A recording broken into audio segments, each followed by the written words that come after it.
Koe mau whamalo te maf ke te koe koe hi koe whainga maere mau ma. Pataha mo singa hei toko ua koe ni. Ke mau wako me he apostolo ko Paula ta te fitu ke tohi koe ni nani whai ki kāinga lotu i loma. Pai ni hino i mau tolu ki hoko gospel. Mau kore ke hoko mua e ako e whiawhini. Koe mea gani whamau mau luta e mau tui pi tai ki te koe.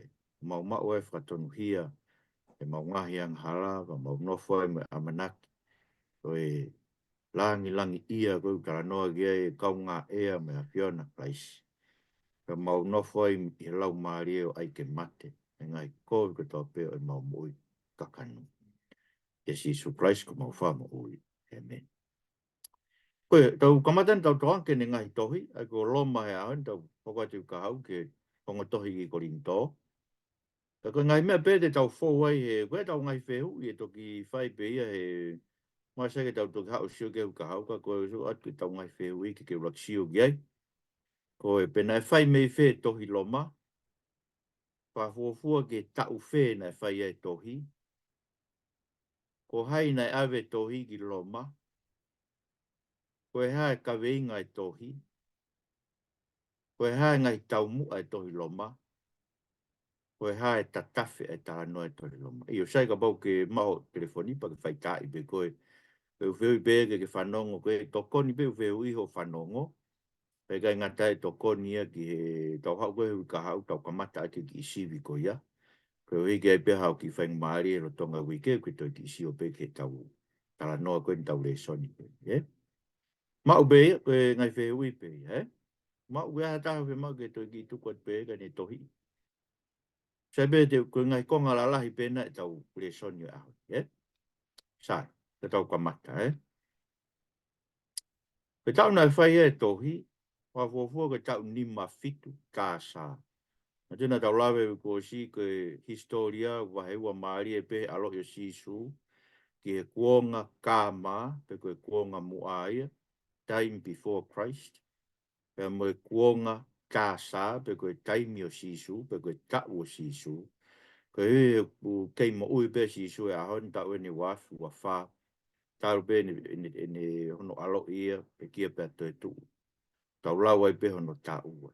Aia, koe tau nima fitu tāsa. Whahuahua na e whai tohi mei korinto. Koe ui he asi i he ne pōpua ki ofa ki loma, loma vai taha no ve siwa tolu ne pehe, o ku ofa atua keio, aia ku ne tauhi ki a te au. Pea ki e si ka atoa. Pea ko keio ko ia, o ku ne whakamatala kia e ula korinto, vai ula kiwe sta whao pehe, malo mo o tua na kai te baptaiso hato ta ngata peia karisipo mo keio. Ai mai ko keio na ni tauhi apostolo e ne nofo i korinto ma tina tau lawe ki ai i he wikosi na tau e taha mo e konga ne nofo i korinto ko i wiko i vi sone na ange e he eiki nofo maranga ake gospeli o e manawahe e wea nofo kakai he kolo e mau ke nau whanonge gospeli whatafoke nau mo ui. Koia, tohi me korinto tau ni mafitu. E nei pau ke ne tomua, ai koe ne whakamatala koe i he ne tohi, koe ne tohi koe ni ko pau ke alo ave tokoni ki Jerusalem, ne tikai ke a ue ke sias koe i loma. Kai pau ke ulaki alo ave tokoni i he kai ngā lotu koe i Jerusalem. Ai urau ke a ngā ave tahi wawe si wataha. O se ngai mea koe atu tu ne palo no lau maarie ke whaiha ahi ki Mastonia mo a keia, pea ke toki alu ki Jerusalem. O ne pehe hiri e gulawa ke pot koe ia, ko pau ke umata a loma foki. Aia, tene fōu he, aia ko korinto na e tuu ia i a keia, ne whamatala e. E ura ki alu ki Jerusalema, takahiri e ne alu ki Jerusalema, tene alu ki loma. Ko ne alu ki Jerusalema o ha, taramai loma vai tahani ma ke te tautolu. Ko e alu eni ki Jerusalema ke ave tokoni ki kakai lotu. E ko hārerei ki Mastonia mo a keia, e whai hatanak tokoni, mai ka kai lotu i Jerusalem. Sa ke uki hanga o whakaari at pe mo e tau mape, ke usua ngepe te tau lawa. Ka taki, usua ngepe lawa mape o hake. E ko tui koe mea mawinga ke mo lawa sio ki he a ke ia mo ngai mea koe ni. Ma bene oski, whamahino at be tau lere mai koe ka ko whampeke Toi ki ai ange pe. Ma pe. O koe.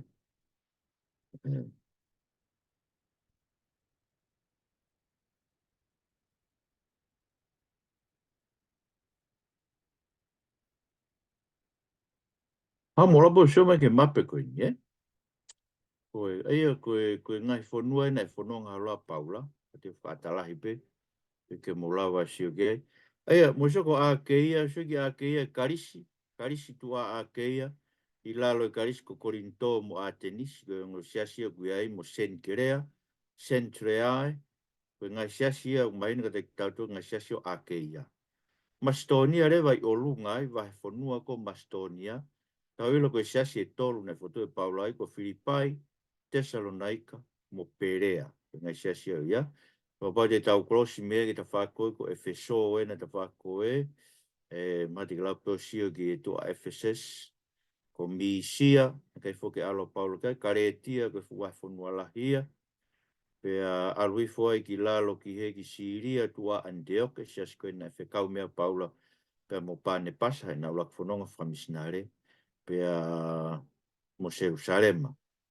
Koe whanonga uruaki e, mana tau sio begi ai, ka koe whanonga uruaki, whanonga ua e, ia ko a keia e, koe whanonga tolu e, tau tānoa ke, nei whaua e tohi koe ni, ka huafua nei whau mei korinto, pe ko sen kirea, whau mei ai whiwhini ko whipe, matamata koe nei ave mo e tohi. Hei koe nei whamatala e ulak alu ki Jerusalema, o ave tokoni, koe whanonga ano tolu e, osko ia, pe toki alu rewa ki lomo. Tako te ku mahaluk mai no pe tu pe ma pe he ke tau whanonga pe moi. Koe ka veinga o e tohi. Io, koe ave tohi, koe nana wat koe tahanda tau ngai whehui, koe ave tohi e whine ko whipe me siasi o sen kerea, sentriai, o kou whakaango re rei atu a whipe ko si o tau toko walotu, pe koe whine ako naki fok, e siasi sen kerea, e mo tali rei i e eiki. Ai au tau, mo kau lotu ke whai, ka kai ha mea tene whie mao ai ha mū tokoni, mo pōpō wa ia he koe toho taha kone tau kapo, ai mea ai tō lahi pia mo au whoki. Ai ko whiwhine na ne ave tohi, ko whipe, ko whipe. Ka venga tohi, ko mea e ua mahu inga ka venga tohi. Ko whakahama e whakamau ai otua, pia mo ne mā oni oni. Aia, ko vesi, ko loma uraki, vesi tahano ke tawhitahe, ko mā e ko speri, ko ivia, koe o tua ngā au e ke whakamoui e teia Filipe o kutui e mua ke siu ka ke karisifo. He kua whakae a iai, ai a kua whakae a i he kosperi, a mā oni oni me he o tua, o kamata me he tui, pe aiku ki he tui o hange koe whorofora, koe mā oni oni tene mo ui me he tui. Ai a koe mā oni oni ai o tua, koe kosperi, kune whakahae mā oni oni ai o tua. Ko whe mā oni oni ai o tua, pate ki whakaukau ke kosperi, ne pe kia klaisi, ko iwe tau ngahi ang hala, whakatau ke toi tapu. Te rio ia, e whakatau e tuu ia, i ono ātolu, o whakatau ke toi tapu. Ko whē mā o nioni ai o tuai. Ko e hui ko e uhinga ene pekia, e hanga e he o tua to tongi hu hu i ki tau, to tongi ho tau mo ua. Tau halaia ko tō pe ai o tua, tuha ko tō pe ki tau tolu ki heri, ko e whakamau to ton koe o tua, na ton ke whai ke te tau tolu, na to ton ke laku ko toa ki tau tolu ki heri ko tau tuhai. Ai whai mā o ni oni o tua i he gospel. I he pekia si su Christ ko uhi o tau tau tea ia, o tau whetongi ia. Ka whaire pe haere vai mā o ni oni o tua ko uhi he kuosanga he o tua to tongi oso tau mo uai a Christ. Kai veteangi tau tolu ke tau whaia ka mo ui o ku fo o a manaki ke mo ui tai ngata ka mo e toi tu o sino. Ai ko gospel ia, o hai ai mā o ni oni ai o tua. Whai mā oni oni o tua, koe koe ni whamau to ton, ka koe ni whai mā oni oni. Une hanga o whua ke Sisu Christ ke pekia koe koe tau tō. Une whakamau i he o tua e anghala i he kolosi, e konga noua e ka venga e tohi. E koloma wahi ni ma ves walu mo hiwa, wahae o tua e mo oni ni ofa ana ke te tau tolu e meani. Koe pekia a karaisi ma tau tolu, rotonga o tau ke ianga hala. Pea ka pau goia, o tau mao e ni whakatonu ia e no tātaa.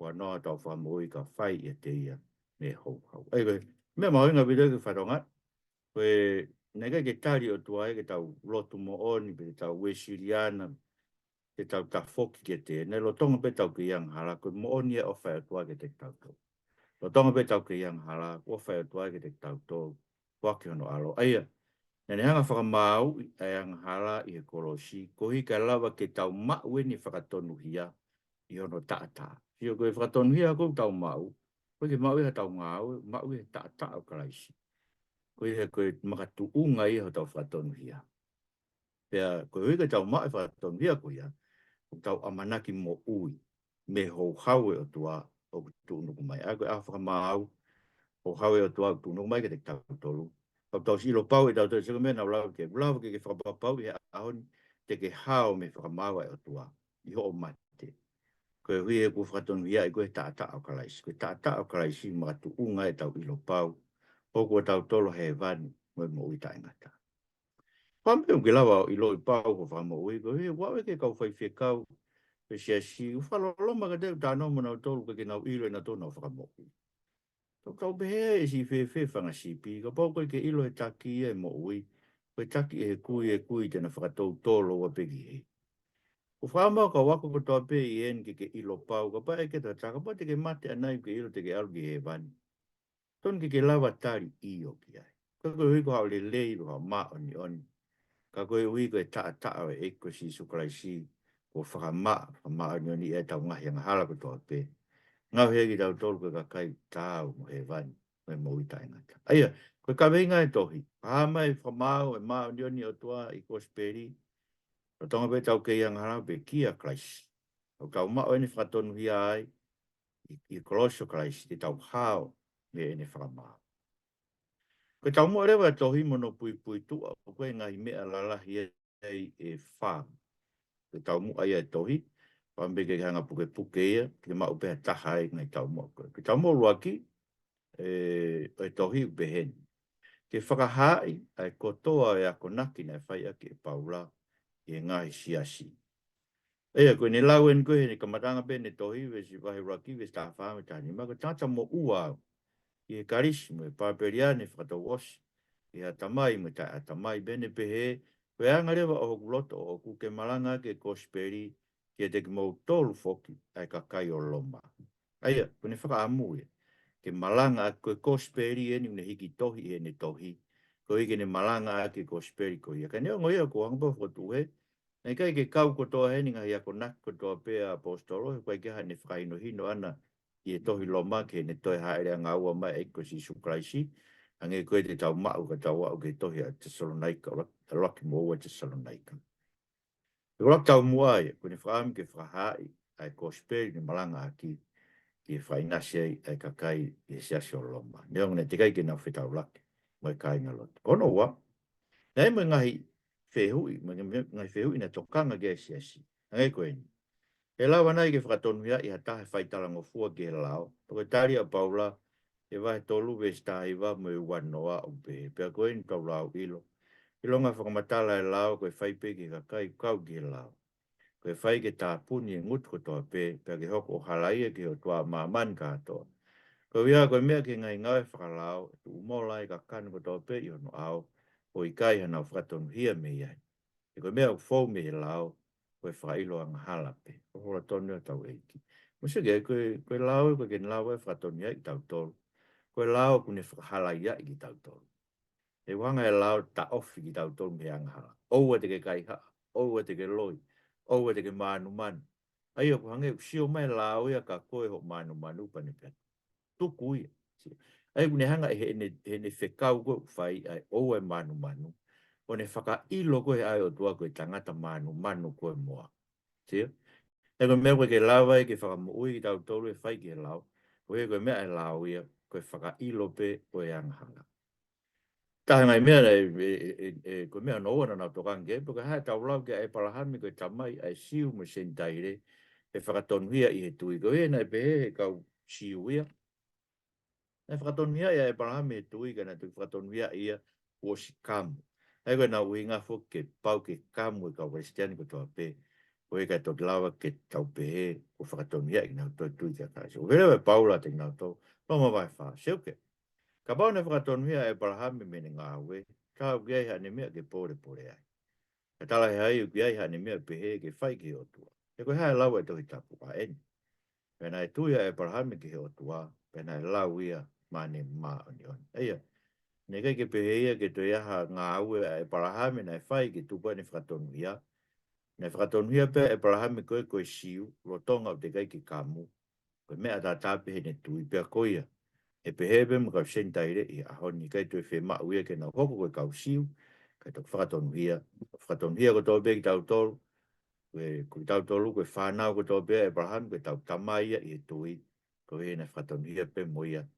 Lo tonga e ne kei tae kamu. Mea no tolu na nau toange koe hai ngawe e lao.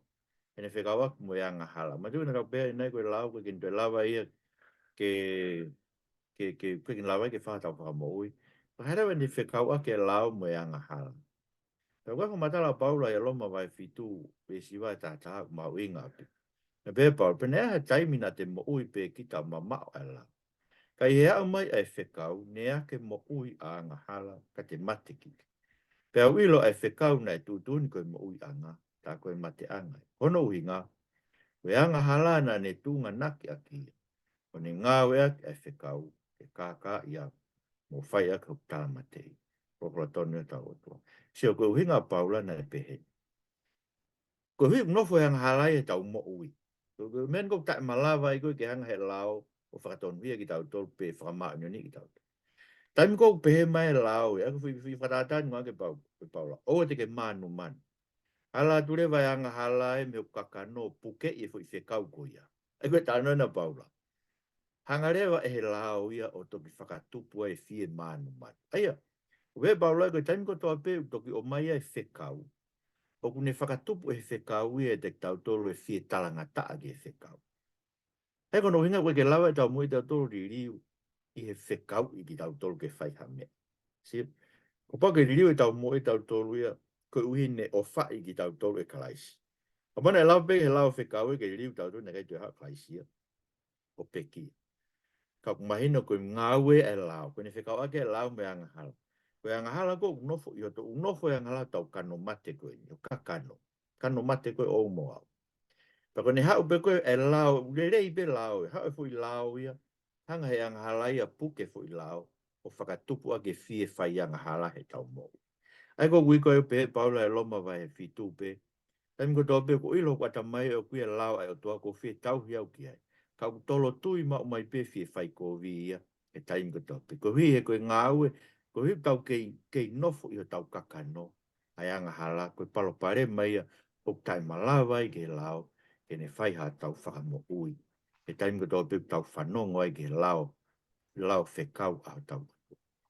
Mea no whana nau torangi ai. Koe hai whekau ake whakamo ui e sentaire. Mai whakamo ui o Isleri. Man tui nei o mai koe lotu koe ni tau kau ke hengo kulau koe lotu i a hasi. Ka koe kamataanga koe lotu ia pe mai i Jerusalem. Ospe koe mawhola mai lotu i me Jerusalem. Pe hange ka foke kau siwi o whehi a ke lotu koe ni. Panangana tō whakatanga i lotu koe ni. Kai hu mai sentaire ia toko lahi. Koe whiwhewe na nau whai. Ka hana uhinga ku alo e lotu ke sentaire. Whewhere wa siwi ia. Aina anau tolua e palahame Aisake se kope me toko ongo fu maua kau pēteri ake. Whewhegi nau tolu koko nau misaia e ni tau mo ui ai. Koe whamatare wena paulana ne pehe. E wahe taha. Kai oua koa, nei tu uni e nau tūkia e koe ne uhingan ke kau siu. Tūkia siu ia, o ta e tui ki nau tolu ki o nau misaia. Nei tu uni nau tūkia koe ui ke nau tō au pito, more ke mama. Ka koe mea i he nau hinga, kua hoko ai e whakamo ui ki sentaire, koe ui ke fuaa ai whahinga koe. He kou loto ka ainga ke o nā pūri misteri koe ni me teknoto. Koe ui ke o te mo a fu, koe ni kua tō ki ha islerika i kai ki o nau kotoa ai whakawhewheka. Pea e pehe pe ka ua ke hu mai hono kotoa o sentaire. Pea ka pehe, pea e toki whakamo ui a isleri kotoa o hange koe mea kua tohi, e hau mei saione ai huhui. Petene ave whakautua ma te mei ha se kope. Ko whora tōni o tau otua. Aia, misa ke he whakaukau koni o tō. Nei whakawhewheka e he otua ia ai loto e kau siu ke nau tū kia ki nau tōru e nau misaia. Ko he kai hua tu aki tau tolu sentai reo o mau ui. Pea e ka kone kakato be aki tau tolu koe, aini koe aki tau tolu ka sentai re he mau ui. Ai o kia fu i fika katoa ai o tua. Ko tui u hinga ge i whafofonga koe i a whahava he fitu. Ai toko tākiru whamano whaafe. Pue koe u hinga koe fika, koe fu i fika e kau pe ui ai kakato. O sentai re te nau hūmai. Ai koe ne pe, oa ke hūmai hono kotoa i sentai re. Pa kone kakato be sentai re, e whakamo uia Israeli kotoa. Ai Israeli koe ne ahoni. E whakatafoki nau tolu, i o nau misaia, e nau mo uia. Ai koe fui mea.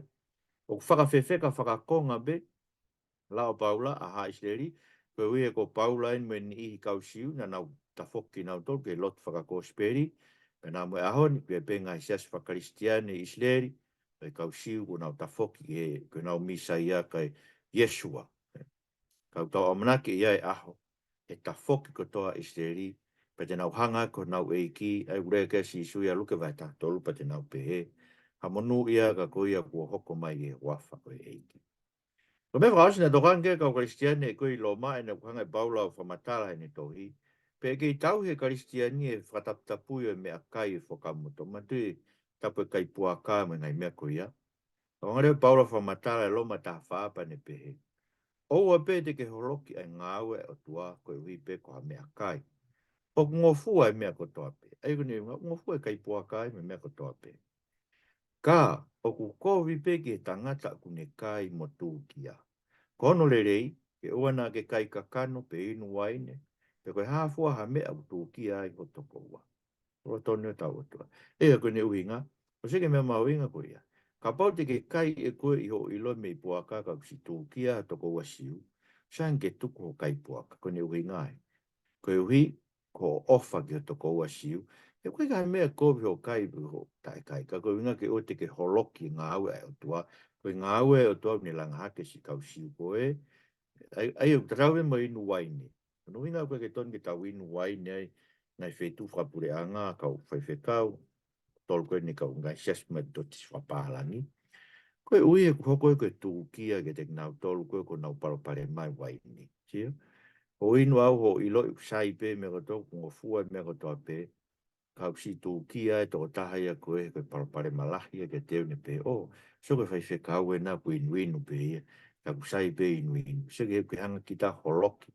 Ai ngā ue koe na whahe o tua ke si langhake mo ui e kristiani ko ia.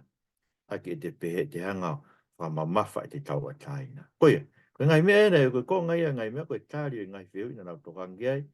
E lao e whatonuia tahe lao, e vea Abraham, e whē ngai ngai whalao, e whikawaku me anga hala, e hae whamui, e whikawake whamui sentaire mo isleri, e whē ngai tūtuni kai koe hasi. Kono tolo e tau mua koe tohi, koe whē maa beke whakamaheni, ai kau sentaire o e siasi mo e kosperi. Ma tui koe, e mea na rawe ki ai, ne koe whafuafua na e kamata siasi loma, he kau siu na nau foki, he osi koe e hiria e pentekosi, ne kau lomai, whamatala kia i aluke he tala noa koe i a ngai wahe wa, pe matamata na nau foki me maa whana koe ia fuatu e siasi loma. Ka e tau whahiwa tāsa, na e tūri mei loma kau siu he mbola ko kāloti, ko hina lahi e nau whakatupu ma veu he mea ku kau ki a kalaisi. Ai kumaina pena nau whakakikihi e kau siu me kau sentaire he mea ku kau ki a kalaisi. Hoko e ma veu pa hangarewa e kāloti o tūtuni ke mawa he kau siu mei loma. O ku hao paula whetau pe mo kone iloi e ku ngai vai taha walu ke sura kwesi ua. Nana whetau laki mo akuila mo pisila. Koe nā koe na tūri mai ki nao me sias koe loma. Nei si onga mātou koe nei hona whare na tua si loma ka nei tūri mai ki naua me iai he tūtuni koe. Nui ngau i tau ilo e tūtuni koe ni, tu e toi ngā au vai tāwa. Peke, ta koe ne tohi, maina be ne keke fu mahene kau siu me kosperi koe ui e koe kosperi a nau tolu, me nau toi tapu. Ka koe ne whengan ke whakamaheni kau sentaire koe na nau ului mai ki siasi loma. Aini une ko kanga pete mai loma vai tani ma. Vesti tani ma ke tano pe. Ka neo ngoia ka ma alohi pe tohi atu e poto ni ko se ku whakamanat ki moto. Pena ko fai foko e ui, ko e keres ne tuku mai o tua, ke hoko ko e fai whekau a kalai si isu, ki he sentaire. O ngā aue, o ngā aue i e kosperi ai o tua o hange ko taua e ki. Ko e ke hoko ai o atu e sentaire, ko e whilau lau tene hoi fua ai, ono whamaa ni, e lau maari e maa ni, o tonu tau e ki. O seke mea mauinga koe, e koe ne whakakau kau, koe ne tohi, koe hui koe keresna tuku mai kia te ia, kune hoko ia koe whai whekau ma e sentaire. Pea koe ne ngāwe koe i e kosperi pange ha taura e, o kune ha ngā ui mai kau sentaire ke atu ki nau tolu koe whei lau lau. E koe no mai ki nau tolu ke lotu, ke nau hoko koe whei lau lau, koe whahoi fua, whamaa on i e ao e otua. Aia, koe konga no tolu e tau mua e tohi, ke ne hanga whakamaheni ki nau tolu. O mai no bidu fe nga paula ke tu itaha ka kristiane i loma ai ko konga ni ngai na fai ai ko ni faka amu ke tatau e tu e sentaire pe mo e kausiu ke ko speri ko ni ai na une malanga aki para ne faka matala o pe he ke o e si o lalo e kau sentaire ki e siu he ko ke te kai ke fetongi e sentaire yes te ke fetongi e si asi kausiu e we ka ni una pena to o ko iseri fo o we ni tau tolu ko ke te lau iseri mo to ikai. Ko Israeli kone ahoni ani ko ku whatanga i koe ni ngai whanua i arepea. Ko Israeli ia koe hako ia e parahame pea ku atau tolo whakakau kia ki nautolu. He koe lotu a nautolu en tau kau kia i. Ko nautolu nei whaike ngai tala o wha me kom nani te o a nautolu mi saia. Ko seo whamatala na paula pe e loma vai tata. Pea teke pehe nai ka nai tu usi e ngai waa koe ui ke hunuki kita. Ka nai whai, nai tu usi ki nautolu koe nautai tui. Pea ko ke tuu koe ko ho tui. E, oua te ke hanga hiki, ka ke mana wasi. E ka bau nai kai mai e kina he o tua e ngai waa to tonu. Pe tala e hai tene ma mai ke te koe. Ko tonu tau e ki mo se koe, koe ne ui ngā fok he ko tau tolo koe ngai waa orive waa sentaire. Kua tau tolo hunuki ke fu orive, koe te fite fu orive, koe prahame ai sake se kope ma kau ngu fu maaua pe te riake. Ai koe ngai kuia a haa isleri siu. Pa watu tau tō kristiane ko me tau tui ka karai si o hunuki tau tō ngai wa ori ve wā. Ka be paula, ka pau ne kai ngai toa mai kina ngai wa to tonu kai tu singa to nau tai tui. O te tau hiki si, o te tau anga hiki ka tau mana wasi. Ka tau fia he whakakau mai, o tau kau ngā kristiane ko e kau si. Ono whakau si lewa tau mua o e tohi, ko e whakaamu ke tokoni e siasi loma ke hokot en ngai whakamisnare ki se peni. Roma wai taha ni mawe si o wake wa whako ia e whoki. Nā e wha ta ofia i e ku aluat ke te kimoutolu ka e taimini. O i kai ke i toi haku wheitu u e ngai pot koe ni. Pea ku olahi tau mo e ku hori ke ahi ke te kimoutolu. I e whai o haku whanong ki se peni. E ko amanaki ke whailoaki mo ke kimoutolu he kwasi atu. Pea ke ai haku moi moi i me te kimoutolu ke potu ko ia. O ka hiri e ku mau si a whia maari e me te kimoutolu. O ka tonu tau e. Aia.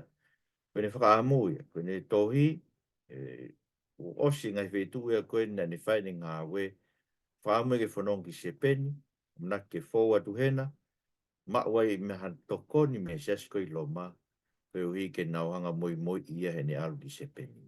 Pea ni ina lava ne alu ki se peni, hui wā tau koe nei, tukuange ia me brisone koe, ta uono ua ke ono fitu, pea ni ina kai peke lava i. Ke tau ilo tau tolpe nei lawa pe kai ku tui ko ngai mea koe ko ngai mea te tau tutala noa ke apostolo tau sio ke i elan. Aia nei whi mau ke ne plak whakamatala a ko nake o kosperi, koe ke nau tui ki ai kai ngalotu koe loma, kai lawa ke nau pou pou ki ngā aue whamisnare kune whai. Loma taha taha vesi ua wakai a ngarerei me whai maasila e o tua, koe whai maasila nea whio ke te ngau tolu na e hinga, ka koe whai ofa ke te koe o ka pau te ke nofo mau e ne whai ofa, e ka pau he ikai e tāmo koe whoki. Ei koe ne ui ngā mo tole kau sentaire, mo tole ni ko uhinga kau si uia, ka ko tau tole sentaire ko hunuki whakatu, tau tuu ki tau tō. Pea mau inge tau nofo mau he ofa ko ia, ei koe ne whakaamu ia, ke mo nofo mau he ofa ko ia, pa mo toko ni ai, ke whakalahi mai ka kai te nau kau he nofo mau he ofa ko ia, e hoko atu ngai whamisnare ki se peni. Ko ne tau mua ne malanga, e ne alu ke a whakawai vai i he lotu, i he sentaire ko tope. Aia koe si ene alue ni ngai whamisnare ma tūna e uia koe apostol ke sentaire. Tau mo ki tau tolu ke tau whamalo ma upe ke toa koe ko tau apostolo e tangatani. Ne si ha o mai ko speri ke te tau tolu. Koe siko ne lau ia loma vai tani ma ves taha no. A ene whaam koe ke malanga e ko speri ke kau sentaire. E hoko koe whaife kau a Christ ke sentaire. Ngau ke ko speri o toa ngea taula e ki koe ke hoko e o atu e sentaire. Fei lau lau hoi fua, kene hoi fua ai whamaa ni on, e lau mare mare. E koe ngahi tau mua la lahi e wha, ngai whai ei e tohi. Wambeke ki whamaa apopupe, e ngai tau mua ko ia, aia koe uaki, koe koe whahamai, ke kata kawinga, ke whakahai, ai ko sped na malanga aki, o noa, ke tari ngai mea na tokange siasi, kono tolu, ke mau ke whakamaheni e sentaire, ke siasi ma gospeli, pe kono wha, ke whaam ke nau tokoni, ke hoko atu ni ngai whamisnare alu ki sepen. Ka whaasa ke pehe whine ta tafe koe fui tala noa o loma. Ma hino bit pehe ta tafe u pehe, ko tau whaianga hala ko toa pe. Ia, loma hongo fua he tolu, e song fuke ta hawa, kui kai hataha kuanga re rei, kui kai au bita hataha. Ka tau e siu, me sentaire. O kui kai au bita hataha e whai re rei. Kai ke ha whai ke hei. Ono oko, kai ke lawa he lao e ke whamo ui ki tau tō. E koe lao ko me be lao whaina tau sio ki ai, o kune tā puni e ngutu ko toa pe, ke tau hoko hala ia ko toa pe ki o tua maman. Tō e koe lao, ko ia kune whakahala ia ki tau tōle ai o tō, ne tukua ki ki tau tō, i he ai o tua. Hei ngatai, tō whainga hau tō pe, ko ke lawa he lao ki whamo ui tau tō, ka kua whahamai, ai mā oni ai o tua, ia Christ, ne whakawhamo ui, ui ko whai Christ, ai ko whamu ke hanga whato ngai. O ui gai ha whai ke, loma wai tolu ke sua tolu me kua wha, ko whai anga hala ko toa pe.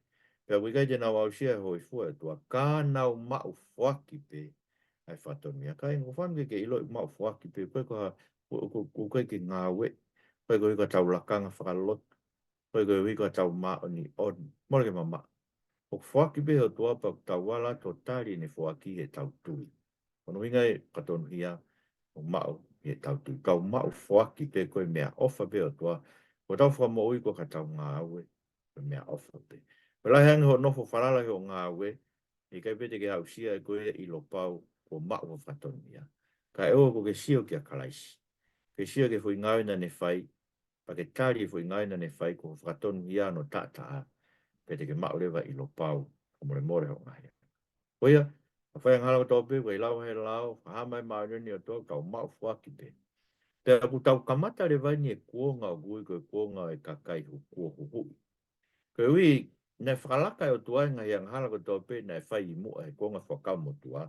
Kana ne toki totongi osi kātua e ang hala te vita e parahami mo haifua.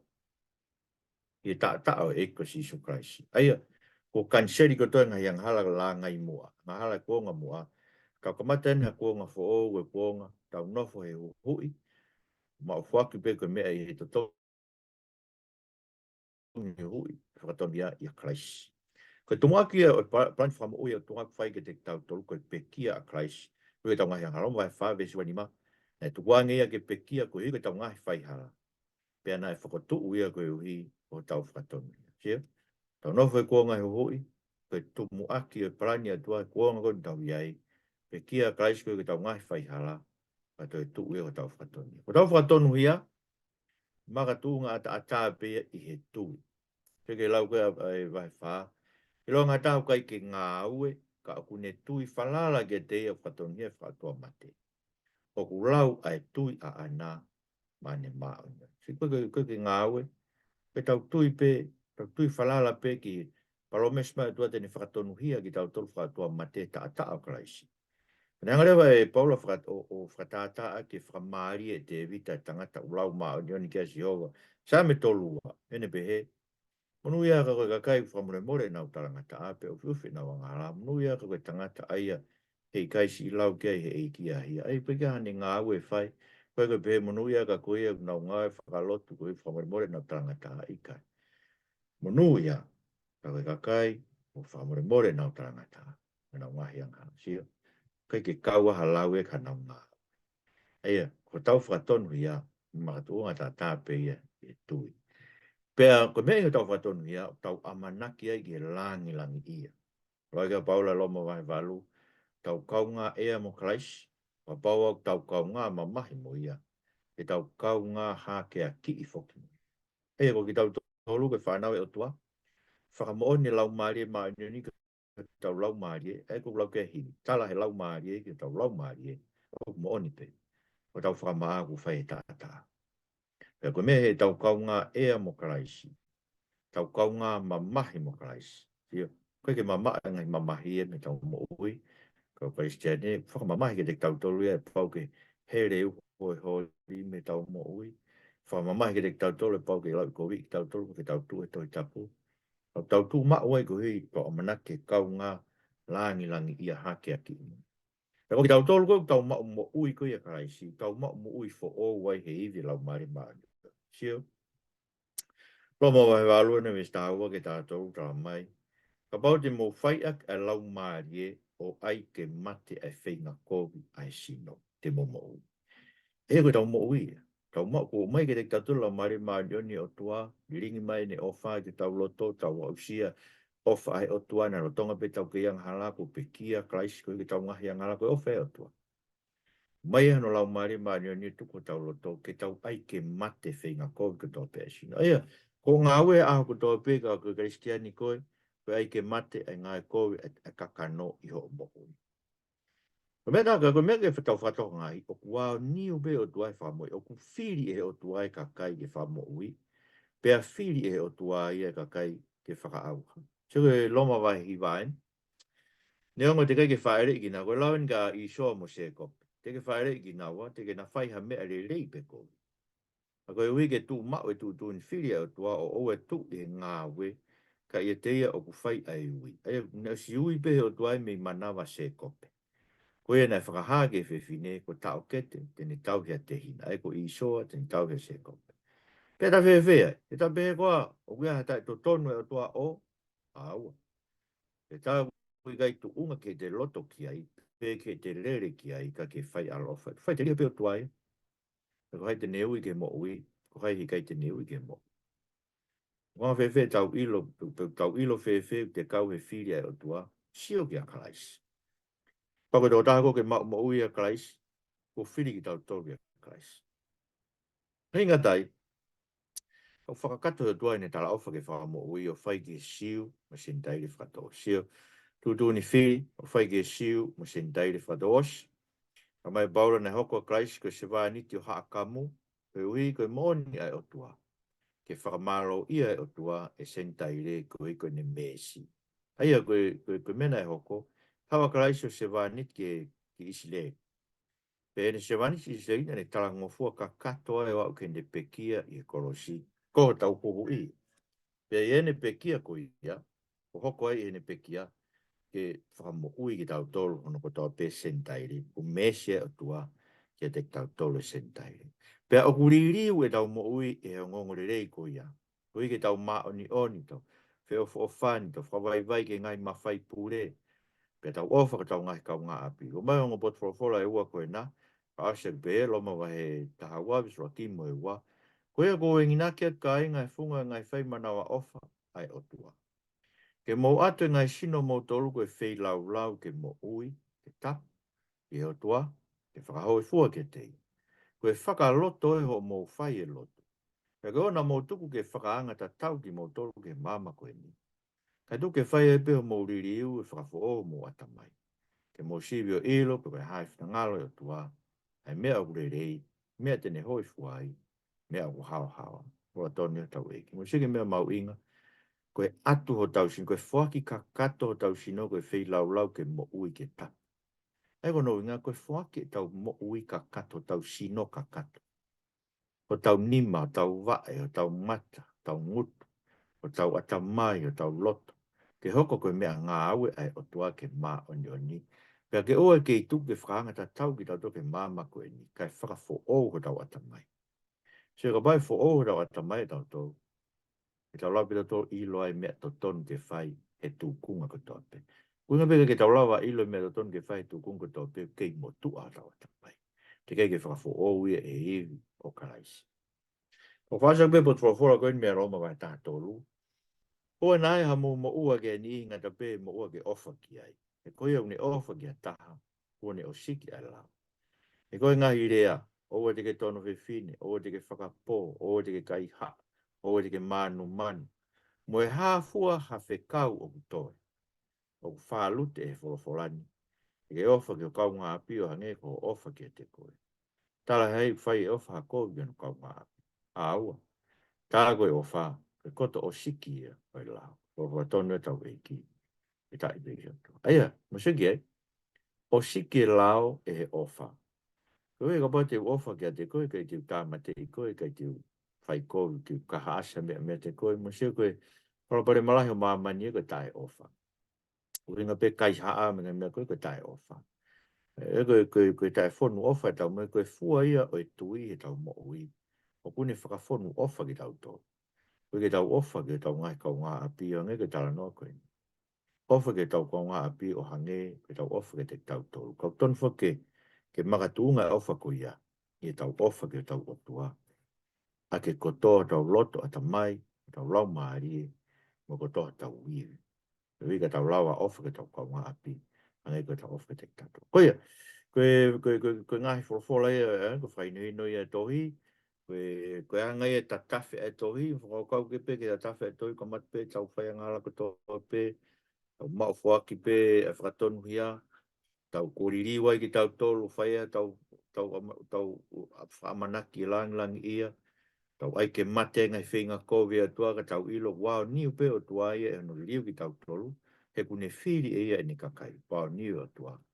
Whakakato e ni tala o whae siu me sentaire. E ai pe aho e ta whoki mai mo siu ke tau kau kataha ko nau tolu. Ai mi saia koe ni asi surprise tau tui ki ai. E ngatai o kuri riu e tau mo ui e ngongore rei. E koe kosperi me riu ai mea ko tope. E ko tau ngai whehu i ena. E tau kamata ake e tau reson koe ka hau. E whai tohi mei whe. Ka kofua ke tau whe na whai e tohi. Wai ne awe tohi ki loma. E hai ka veinga e tohi. Hai ngai tau mua e tohi loma. E hai ta tafe e tala noa e tohi loma. E ki mau whamalo atu. E maare mau ke mau kau e ki grasi koe. Wai nini mau tolu ki tohi koe ne apostolo e tohi ki loma. Mau whanongo ki siene tuka aivi. Tau ka vei e kosperi ke mahinu ka te kumato sintaire. O mau whakatonu hia, mau tata be, mau tui ke te koe. E maka tuunga tata be i o tata. E wawedai ku hawai mo lau maare ma oni e tuku i o mau loto ke ai ke mate ngai hori koe mau kakano. E lawai ke mau whai ngai mea koe, ene kai lawai ke whai e he lao ke mau kakano. Koe wiko e angahara. O mau gore, koe e mo mau ririu, pa whanua whai mau mo ui ako tope, ke mau ofa ke mau ngai kau ngā whanonga tope. Ngai koe mau ofa ke te mau tolu. Malangi langi a whiona koe mau tamai pe e wani. Si surprise ko mau whamo ui. Amen.